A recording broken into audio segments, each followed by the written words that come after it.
Guys, I might just get you to stand in front of me. Yeah. Yeah, no worries. Alright, fire away.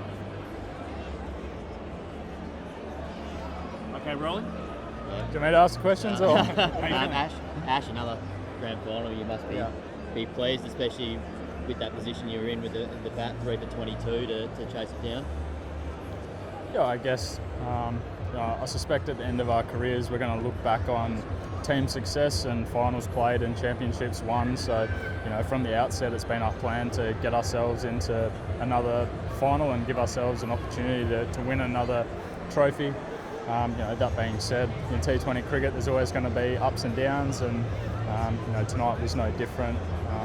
I thought they bowled really nicely at the start of our batting innings. They swung the ball beautifully. Sean Adam and Ben Dorshas both swung the ball really nicely, which can often happen here. But we know that we've got a lot of confidence in the brand of cricket that we want to play. We know the blueprint to success here in Perth is a positive brand of cricket, and there's not much time to sort of sit and wait. The game can easily slip past you pretty quickly, and we spend a lot of time behind the scenes practicing. We want to be proactive cricketers. We want to be looking to hit boundaries when required, using the big dimensions of the ground here. We want to be running hard, getting as many twos as we can, and so I guess we know that a positive brand of cricket is the only way to approach just about every situation out here.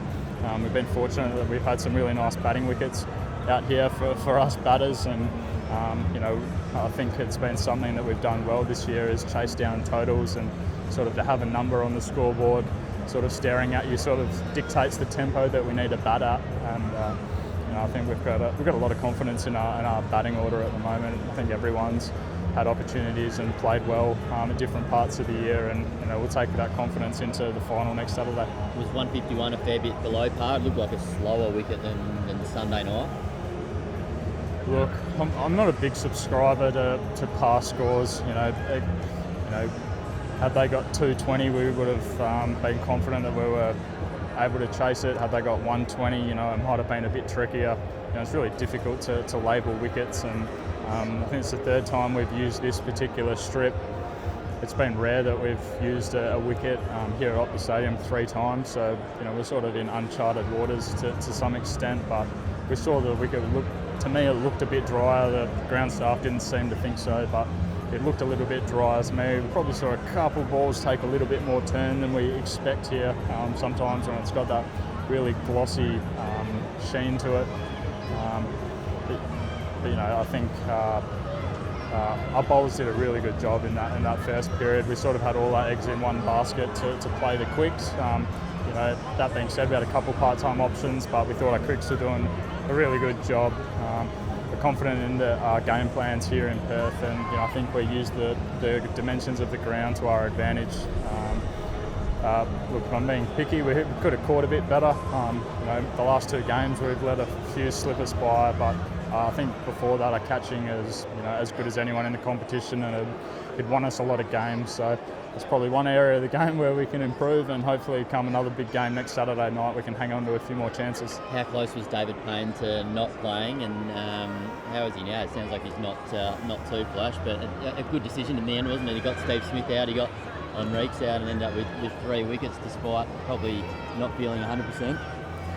Yeah, look, we put a lot of confidence in each of the individuals in our squad. We have a lot of trust in what they say, and if they tell us they're okay to play, then we'll trust them and we'll back them in. I guess we've all had the flu before or felt unwell. I think with 41,000 fans here, he's had a pretty rough day.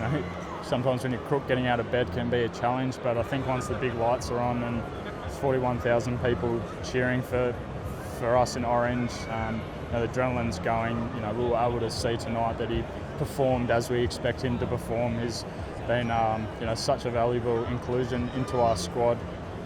It's been a seamless transition for him, getting out of bed in wet and cold wintry UK conditions to come out here and perform in the heat of Perth. He's been a great addition to our dressing room, but thankfully now he's got a couple of days to rest up, and no doubt he'll be ready to go next weekend. Were you pretty worried Sorry, mate. He also knocked out Smith. That's pretty important. So how did the team react when that happened?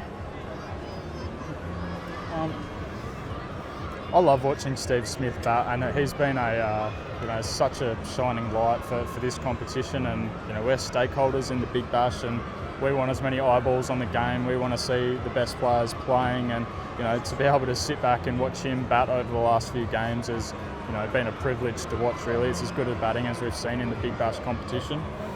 That being said, no one's ever as good as they seem, and nothing's ever as bad as they seem. And we know that we've got a real competitive advantage. The conditions here in Perth and the dimensions of the ground, the wicket. We've got a lot of confidence playing here, and Steve's not the first good player we've come up against here. So we always had a lot of self-belief. We knew that sometimes when guys have been getting big scores, it means you've got opportunity to watch them bat. We've sat and watched the footage back. We've spent a lot of time talking about our plans to him, and I thought we executed them really well tonight. I feel like we were able to keep him relatively quiet. I think we were able to make batting as challenging as we've seen batting for him in this competition, and it's something we pride ourselves on. Our fast bowling attack in particular has got us to this stage of the competition. They've been as good as any fast bowling attack in this league, and they've continued to give our batters a chance to win games. And the result tonight gives Jai a whole another week to recover. What do you think his chances are of being able to play I think Jai's chances are pretty slim. I'll be surprised if we see him next weekend. Jai's such an exciting cricketer, but he's still a young guy. He bowls 145 Ks plus. He puts his body through a lot, and we're really thankful that he's done everything he can to try and get up for the finals campaign.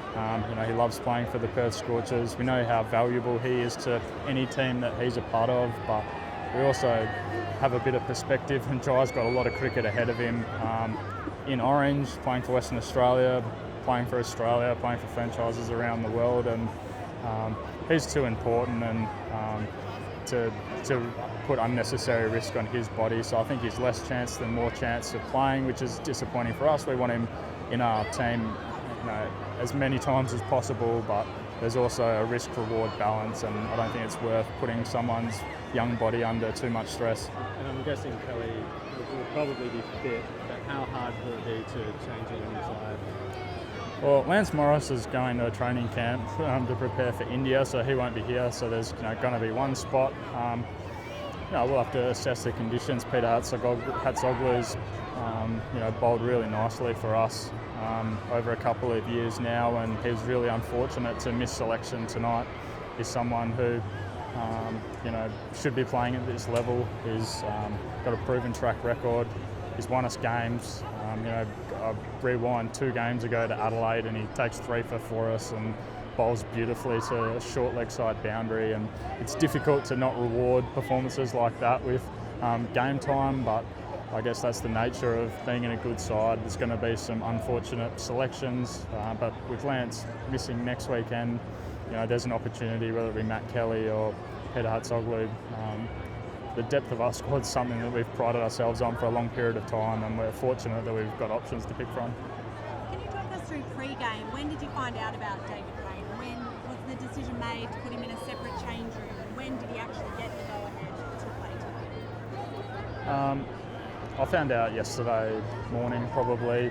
Was feeling pretty unwell. Lance Morris went through a similar thing, probably gave David the flu. So we sort of saw what Lance went through in the previous week, and we sort of had a bit of an idea of how he was going to be for a game like tonight. I guess we've all been sick, we've all been unwell, and that's unfortunate. And getting out of bed can feel like a challenge, but also know that when the big lights come on and there's 41,000 people cheering your name, a professional like Payne is able to put that to one side and deliver for the team. And his 4 overs tonight, I imagine that if we weren't avoiding high fives, that no one would have known he was not feeling on top of the world. So he's a true professional. He's been an amazing addition to our change room, and fortunately, we've been able to reward him with a few days off, and no doubt he'll be well rested and ready to go for next Saturday night. Any extra precautions in place to stop the flu from spreading before the final? Not really. We've got a common sense rule around COVID, around illnesses in general, and